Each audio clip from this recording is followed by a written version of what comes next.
inayomtia mtu unajisi.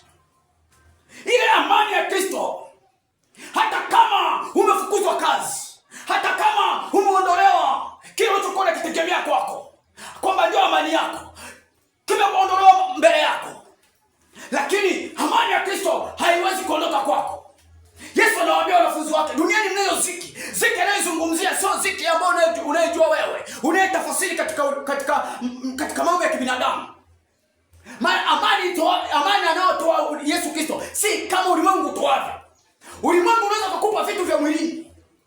Ulimwengu unaweza kukupa vile vitu unavyovitaka katika maisha yako ili uonekane kwenye jamii. Lakini vitakapokuondokea, pesa, umepewa fedha, ukiwa na pesa unakuwa na amani. Ukiwa na fedha unakuwa na amani. Unasema sasa hivi nina pesa, nina amani. Lakini pesa zikikuishia, amani haipo. Kwa ulimwengu umekupa fedha, lakini hiyo fedha ikitoka ikaondoka kwako, hiyo fedha ikakuishia, unakosa amani, unakosa tumaini. Kwa sababu gani? Unakosa amani, unakosa tumaini. Kwa sababu gani? Si amani ya Kristo. Lakini kama ukiwa na amani ya Kristo, ile neema ya Kristo iko ndani yako. Unapokuwa na ile neema, hata kama fedha unazo zikikuishia, hauone amani. Hata kama ndugu zako wakikukataa, wakikuacha, ila amani ya Kristo inatosha ndani yako. Hauangalii mambo ya ulimwengu, hauangalii mambo ambayo yaliyokuzunguka, ila amani ya Kristo inatosha moyoni mwako. Nisikilize mteule wa Mungu. Nilipoona kwenye yale maono, nikaona ule moshi unaingia. Watu wanavuta ule moshi kama pumzi. Unaingia ndani ya mioyo yao. Ile kwenye moyoni mwao ile amani inaondoka. Ile amani ikiondoka, giza linatawala. Giza likitawala, uchungu unaibuka. Wewe unadhani kwa namna hii, kwa jinsi ambavyo dunia ilipofika. Angalia, kama ni mtawala alikuwa kwenye utawala, kwenye uongozi, aliposhushwa cheo kwenye ile madaraka, akaanza moyoni mwake akawa na shida la uchungu. Uchungu kachipuka, hasira ikajaa, akaanza kushawishi watu. Alipoanza kushawishi watu, angalia, wanatafuta haki, wanadai haki. Hakuna mwenye haki hata mmoja hapo duniani, bali mwenye haki ni Mungu tu pekee. Shida la uchungu ilipochipuka naye kwa ajili ya madaraka. Kwa hiyo amani yake ilikuwa kwenye ule uongozi. Amani yake ilikuwa kwenye kile cheo. Amani yake ilikuwa kwa yule mwanamke. Amani yake ilikuwa kwenye kazi yake. Lakini alipoondolewa hapo, shida la uchungu likachipuka. Watu wangapi wanaokimbizana kwa waganga ili wapate kazi? Ni watu wangapi wanaokimbizana huku na kule ili wapate amani wanachokitafuta? Lakini tumaini la Kristo Yesu ndio amani ya pekee. Ni heri ukose vyote mpate Yesu moyoni mwako. Ni heri ukataliwa na ndugu lakini uwe na Yesu moyoni mwako. Ukipita hata kwenye magumu. Mimi nilikataliwa na ndugu. Mimi nilikataliwa na mke. Nikakataliwa na jamii. Nikakataliwa hata na watu wa karibu. Lakini sikukata tamaa, kwa sababu Yesu alikuwa moyoni mwangu. Nikawa nina amani. Nyimbo zinatiririka tu. Ninamsifu Bwana. Hata kama ninalala njaa, hata kama ninapita kwenye magumu, lakini amani ya Kristo inaniwezesha kuvuka.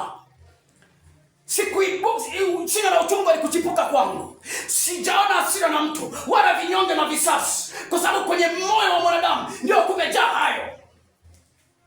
Yesu anapokuja ili amani, neema yake ikutoe kwenye hayo mambo, unakataa. Kwa nini? Watu wengi wamekuwa katika hali ya uharibifu.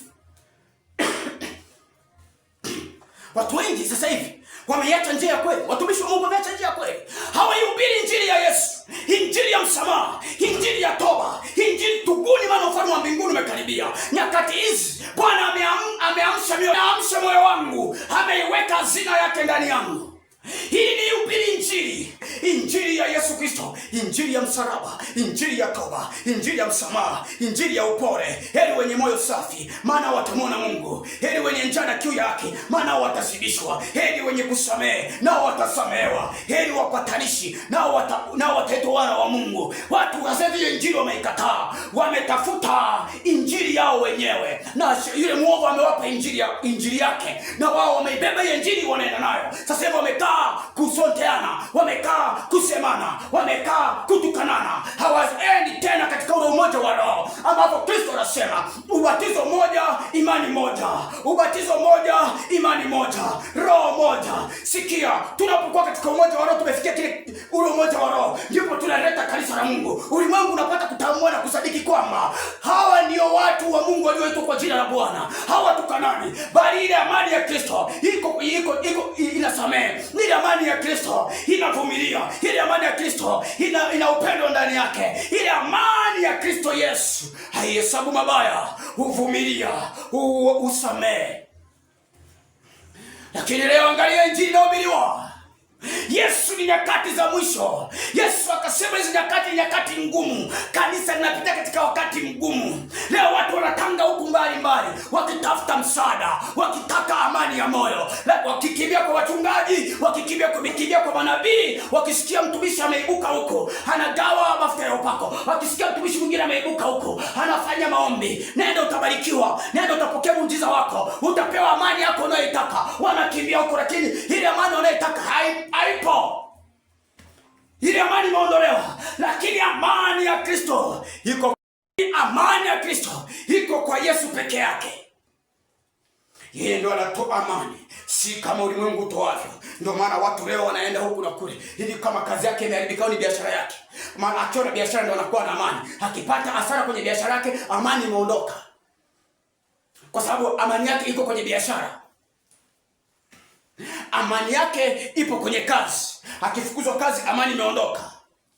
Lakini wale waliotumainia jina la Bwana, amani ya Kristo, amani ya msalaba, amani na ile neema ya Mungu ndani yao, hawatapungukiwa. Ndio maana Mtume Paulo akagundua siri katika Warumi ile sura 8 mstari kwanza 35, akisema kwamba ni nini kitakachonitenga na upendo wa Kristo? Je, ni hatari, ni ziki, njaa, upanga, uchi, adha? Hakika nimeshakugundua hakuna kitakachoweza kunitenga na upendo wa Kristo. Ile amani yoko ndani yangu hakuna atakayeweza kuiondoa, maana hivyo vyote havinitishi wala sisumbuki navyo, maana uko ndani yangu, na ufalme wa Mungu ukiwa ndani yangu unanielekeza katika amani ya Kristo, amani ya mbinguni. Maana utawala wa Mungu si katika utawala wa ulimwengu. Viongozi wamechukiana, yule joka ametema moshi, watu wamevuta kama pumzi, wao wamekuwa sasa, na Mungu ameachilia hiyo roho kwao. Lakini Mungu akaniagiza waambie watu watubu, waondoe uchungu mioyoni mwao. Wamejinajisi, wamenajisika mioyoni mwao, wamechafuka mioyoni mwao. Hapa tamani kipananuka, hapa tamani mioyoni mwao wananuka. Waambie watubu. Watu wengi wameibua injili za mashetani kwa jinsi ya mambo ya mwili. Wanaibua injili ambayo sio ya Bwana, lakini leo ni wakaidi, ni wakorofi. Viongozi wa nchi, tubuni. Sikiliza kanisa la Bwana, manabii na mitume, tubuni, rudini kwa Bwana. Bwana anawaita, rudini kwa Bwana, tuhubiri injili ya Yesu, tutubu dhambi, tutubu, tuondoe makando yote yaliyo mioyoni mwetu. Ondoa shina la uchungu uliochipuka ndani yako. Ondoa shina ya uharibifu uliochipuka ndani yako. Lile kunajisi, umetengwa mbali na Mungu, lakini Yesu yuko karibu nawe, yuko tayari kuingia ndani yako, yuko tayari kukusamehe, yuko tayari kukuongoza, yuko tayari kutembea nawe, yuko tayari akuongoze katika amani kamilifu, yuko tayari kukupeleka kuvusha mahali ambapo unatakiwa uvuke. Yuko tayari Yesu Kristo. Tubu mwanadamu, tubu. Rehema za Mungu, bado rango la mbinguni liko wazi, bado rango la rehema halijafungwa, bado rehema za Mungu zipo, na ile neema bado ipo. Siku ile neema ikifungwa, mioyo ya wanadamu itaomboleza na kulia, itaomboleza na kulia. Wakati utakapofika wa kutaka kutubu, muda utakuwa umechelewa. Yesu anarudi na kuacha huko katika huo utumwa, huko katika huo utumwa unaotumikishwa leo. Lakini amani ya Kristo Neema ya Mungu inakuita upate kutubu. Neema ya Mungu bado ingaliko. Inakuita upate kutubu. Inakuita neema ya Mungu upate kutubu mwanadamu. Ondoa shina la uchungu. Huzuni kwa jinsi ya Mungu huleta toba isiyokuwa na majuto. Huzuni kwa jinsi ya Mungu huleta toba isiyokuwa na majuto. Nisikilize, lakini huzuni ya dunia huleta mauti. Unapokuwa na huzuni na vitu vinavyoonekana, kwa sababu hii umeondolewa machoni pako. Unapokuwa na huzuni, vilivyoondolewa machoni pako, unapokuwa na hivyo huzuni ndani yako, ndipo mauti inakukamata ghafla. Mauti kukukamata, hiyo mauti inaanza kukuongoza katika njia isiyo stahili. Hiyo mauti inakupeleka katika njia ambazo sio za Mungu.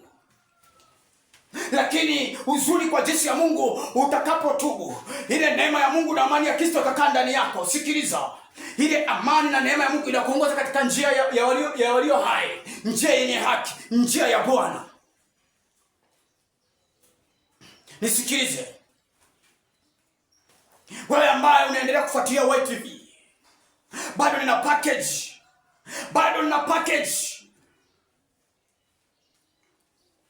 Bado nina mambo mazito na hazina ndani yangu ambao Mungu ameiweka. Bado nina hazina nzito ambazo Mungu ameiweka ndani yangu. Muda sema unitoshi, ni muda mchache ninao. Nishakwambia nimepewa muda mchache, lakini kadri muda unavyoenda, masaa yataongezeka na dakika zitaongezeka za kuhubiri Injili. Kwa hiyo ondoa tumaini lako, ondoa amani ambayo unayotegemea, ondoa tegemeo la amani unapotegemea. Mpate Kristo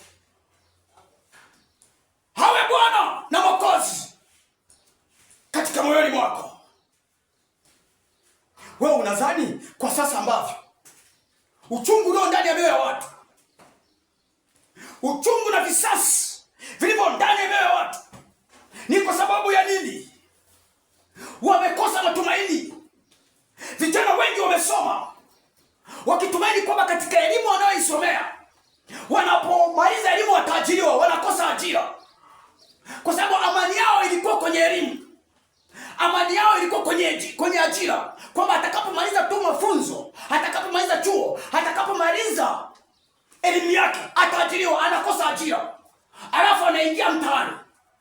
Akiingia mtaani anakuwa na uchungu kwamba nimesoma kwa muda mwingi lakini sijapata chochote. Kwa hiyo ule uchungu, shina la uchungu linachipuka ndani yake, na anakuwa na hasira. Anakuwa na hasira na viongozi,